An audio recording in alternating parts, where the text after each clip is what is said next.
Hi, I'm Michelle Begay with a look at what's happening in Latin America now. But first, our news trivia. Which Argentina stadium recently unveiled a statue of football legend Diego Maradona?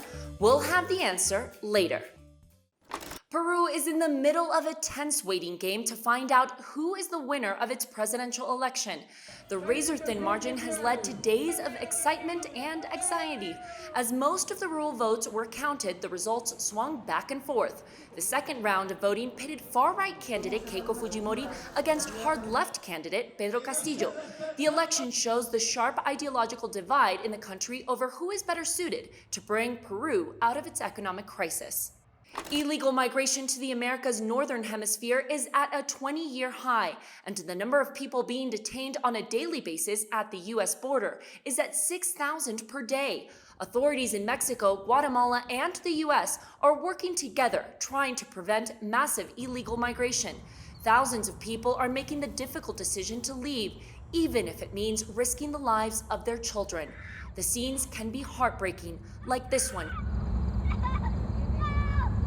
of a 7-year-old boy left alone at the El Paso border. Cuba is beginning COVID-19 vaccination clinical trials on minors. The plan is to begin in Havana with 300 children. The first group includes those ages 12 to 18, and the second ages 3 to 11. Cuba is leading its vaccination efforts using its own COVID vaccines called Abdala and Soberana, which translates into sovereign in English. Health officials say up to 30 countries have made inquiries asking about the Cuban vaccines. The plan is to have up to 70% of the population fully vaccinated by the end of August.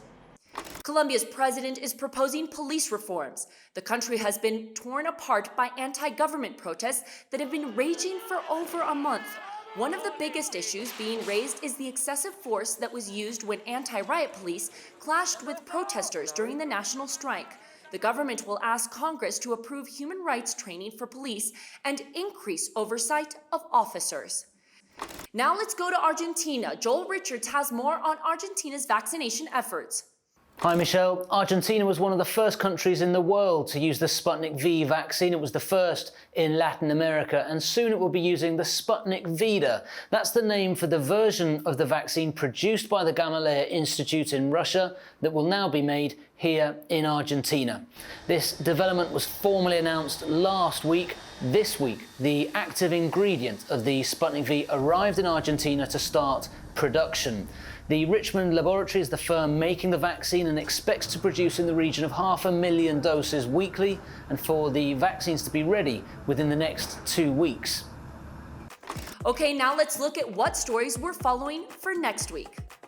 First, El Salvador's President Nayib Bukele announced a new bill that would make Bitcoin legal tender along with the US dollar. This would make it the first country in the world to do so. The president announced his decision during a Bitcoin conference in Miami. The idea is the country would partner with digital wallet company Strike to build the technology. Second, Chile is still rushing to reach its goal to have the majority of its population over 16 years of age vaccinated by the end of June. The government is currently vaccinating those over 22 years of age. The biggest challenge, say health officials, is going back and reaching the approximately 800,000 citizens who, for unspecified reasons, did not receive their dose when it was their turn. Third, Mexico is not expected to have the full results of its midterm elections until next week. This past Sunday, citizens cast their ballots for their chamber deputies. All eyes were on the president's party to see if it would lose its qualified majority. Official projections, based on early results, show the official Morena party will go down to a simple majority, meaning the president will have to search for help from opposition leaders if he wants to bring about major legislative and constitutional reforms. And now the answer to the news trivia. It was C. Único. The new Diego Maradona sculpture is outside Único Madre de Ciudades Stadium in Santiago del Estero, Argentina.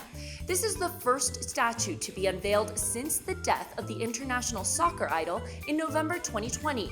The statue was presented ahead of a World Cup qualifying match, which was held at the stadium where Argentina played Chile. And that's it for this week. We'll see you again soon on Latin America Now.